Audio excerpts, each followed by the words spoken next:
Ora, muito boa tarde a todos, sejam bem-vindos a mais um vídeo. Hoje vamos estar aqui a analisar uma entrevista de Rui Rio, antigo líder do PSD e neste momento já não é uma personagem da política ativa, mas subscreveu um manifesto, que é o Manifesto dos 50, que defende muito basicamente uma reforma na justiça e diz muitos casos e lista muitos casos de questões que demoraram demasiado tempo a ser resolvidas pelo Ministério Público, por juízes, por procuradores, por advogados, o que seja, e portanto defende basicamente uma reforma na justiça e uma maior transparência em todo este processo. Mas a realidade é que nós não vamos estar aqui a ouvir Rui Rio a defender esta ideia, vamos ouvir falar de outra coisa, porque a realidade é que a entrevista teve 21 minutos e 38 segundos, está aqui em baixo a dizer, vocês não conseguem ver porque eu vou colocar aí uma barra preta, mas tem 21 minutos e 38 segundos é o total da entrevista, e portanto falaram de outras questões, nomeadamente da reforma laboral. Portanto o Rui Rio faz aqui uma análise à atualidade política e ao acordo, ou ao possível acordo que podia ter acontecido entre o PSD e o Chega, e portanto o Rui Rio vai defender e analisar a sua ideia em relação a essa questão. Se gostam deste tipo de conteúdo, não se esqueçam de deixar o vosso like, se inscreverem no canal e de, enfim, divulgar o conteúdo para algum colega, familiar, amigo que acham que possa gostar deste tipo de conteúdo. Eu agradeço, obviamente, toda a partilha que vocês fazem dos vídeos e do projeto. E, portanto, sem perder mais tempo, vamos então começar a ouvir o Rui Rio. Muito bem. E acha que o Governo, ao negociar, nomeadamente a questão do pacote liberal, mas uma série de outras leis, com o Chega, está a trair a sua raiz social-democrata? Eu acho, sempre achei também, há muitos anos, não mudo todos os dias, há mais de 10, disse isto muitas vezes, quando tinha responsabilidades políticas, e por isso também fui criticado, porque vou contra a corrente. Eu entendo que todos os partidos, sem exceção, devem respeitar os resultados eleitorais. Aquilo que o povo, na noite das eleições, diz através do seu voto, é para ser respeitado por todos. Por quem ganha e vai para o governo e por quem fica na oposição. O que é que isto quer dizer? Quer dizer que todos têm a obrigação de dialogar com todos e fazer acordos sempre que, na sua consciência, tais acordos sejam importantes para o futuro do país. Eu concordo a 100% com esta visão, mas isto foi o que o fez perder as eleições para António Costa e foi o que deu a maioria absoluta a António Costa e ao Partido Socialista na altura. E eu não deixo de falar com o Partido Comunista, deixe-me ver, não deixo de falar com o Partido Comunista Português, de concordar com ele alguma coisa, ou com o Bloco de Esquerda, ou com o Chega, ou com o PS, ou com a IEL, ou com isto, ou com aquilo. Portanto, eu ganhei as eleições, sou Primeiro-Ministro, tenho a obrigação de, à luz das minhas ideias, procurar o consenso possível, o mais próximo das minhas ideias. Eu perdi as eleições, sou oposição. Tenho a obrigação de respeitar que sou oposição e fazer um esforço em acordar com quem ganhou aquilo que é absolutamente fundamental para o país. É assim que eu vejo a política. Não é assim que se vê a política em Portugal, na sua maioria. Basta olhar para o resultado eleitoral que eu tive, 29%, 30%, e, portanto, olha, 70% não acham o que eu acho. Mas eu acho isto. Se estivesse no lugar de Luís Montenegro, que sinais ou que ilações é que tiraria do facto de ter conseguido aprovar com o PS? Mas eu, ao dizer o que estou a não ter conseguido aprovar com o Chega... Mas eu, ao dizer o que estou a dizer, não estou a falar na forma em concreto como em cada dossiê se deve fazer isto. Ou seja, se o Governo aqui fez da melhor forma e da forma mais, com a melhor habilidade política possível, ou se não fez. Isso é uma outra coisa. Agora, obviamente que qualquer negociador, e o Governo também, quando tem um negociador à frente, tem de saber ver bem quem tem à frente, não é? E, obviamente, que confiar no Chega é uma coisa um bocado naif. Não é? Revê-se nas políticas deste Governo? Em algumas sim, noutras não. Como é lógico. Mas em algumas sim, noutras não. E acompanhaste... Eu não percebi esta questão ou esta opinião de Rui Rio, porque, para já, entra aqui, eu acho, numa contradição.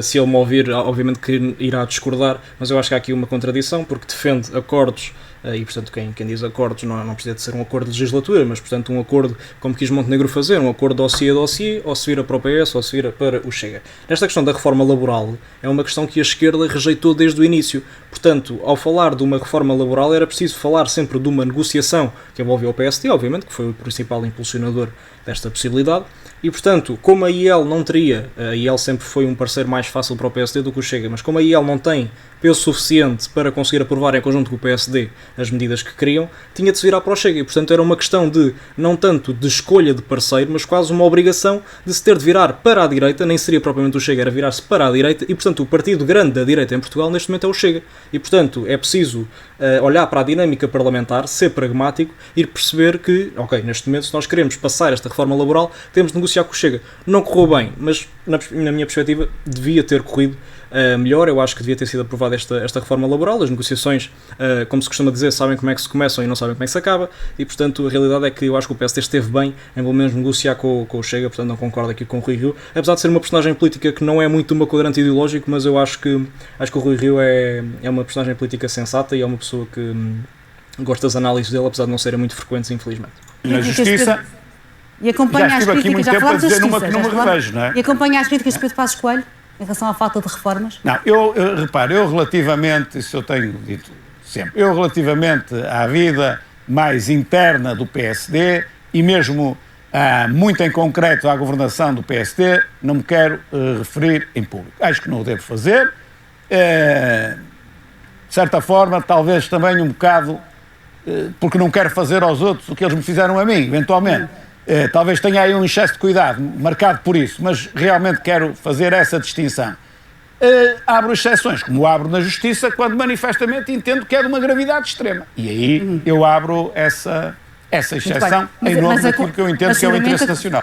Mas eu acho engraçado que o Rui Rio, enquanto foi líder do PSD, ou presidente do PSD, como queiram chamar, esteve sempre em grande sintonia com o PS, porque ideologicamente também, sinceramente, nem estão muito longe um do outro, mas o PS é o partido exatamente oposto para quem quer reformas no país. Portanto, o PS foi o partido que mais governou Portugal nos 50 anos da democracia, agora, neste momento, já são 51, e, portanto, nestes 50 anos da democracia, o PS foi o partido que mais governou. Portanto, quem não gosta como o país está agora, obviamente pode votar em todos os partidos, literalmente, menos no Partido Socialista, porque foi o Partido Socialista que deixou e que é o responsável pelo estado em que estamos agora. Mas pronto, isso é uma questão que eu pessoalmente continuo sempre a perceber como é que as pessoas votam no Partido Socialista, mas a realidade neste momento é esta. Mas o que é facto é que o Rui Rio aqui pede claramente reformas e é subscritor do manifesto que pede uma reforma, neste caso da Justiça, e portanto para uma pessoa que pede reformas não percebo o porquê da sua atuação enquanto líder do PSD, que era bastante... entrava em bastante consonância com o Partido Socialista e com o António Costa, nomeadamente.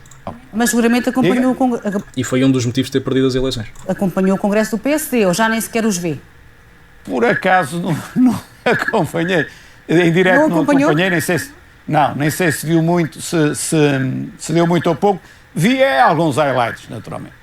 Então não viu o desfile... Mas eu nem sei se deu em direto muita coisa, também nem sei se deu. Então não viu o desfile de ministros no Congresso, mas à exceção da Ministra da Justiça, que é a área que mais privilegia. Era a única que não estava. Pois nem sabia, ela não falou, é? Pois, não. Não sabia. Não estava lá. Não sabia, e como é que... Já, eu sei que também, pronto, não mas viu para mim isso não é relevante se a Ministra vai ao Congresso ou não. Para mim relevante é aquilo que o Governo faz ou, dado que o quadro eleitoral neste momento é difícil, com 3 grandes partidos, digamos assim, ou que procura fazer. Isso é relevante, porque hoje, com este quadro, é mais difícil que no passado. Muito bem. Este foi o excerto que eu vos queria mostrar aqui. Neste momento, o resto da entrevista já é o Rui Rio a falar sobre uma espécie de uma conclusão da entrevista e do próprio manifesto, que foi o tema principal da entrevista, mas eu achei que era mais interessante trazer aqui esta análise de Rui Rio à política atual. Acho que vocês se interessam mais por isso. Digam-me também a vossa opinião, se acham que o Chega e o PSD deveriam ter chegado a um acordo, seja mais de uma parte um do outro. Por exemplo, acham que o Chega podia ter se esforçado mais para chegar a um acordo com o PSD, se acham que o PSD devia ter chegado às exigências do Chega, que neste caso seria ou o aumento dos dias de férias ou a descida da idade da reforma, essa proposta polémica que foi proposta por André Ventura, e portanto deem-me também a vossa opinião sobre esta reforma laboral, o que é que acham que podia ter sido feito, ou simplesmente se são contra e portanto que foi bom o rejeitar da mesma. Basicamente foi isto, deem-me também a vossa opinião, partilhem o canal e o vídeo se acharem que assim o merece. Eu obviamente que agradeço todas as vossas partilhas. Um grande obrigado a todos e até uma próxima.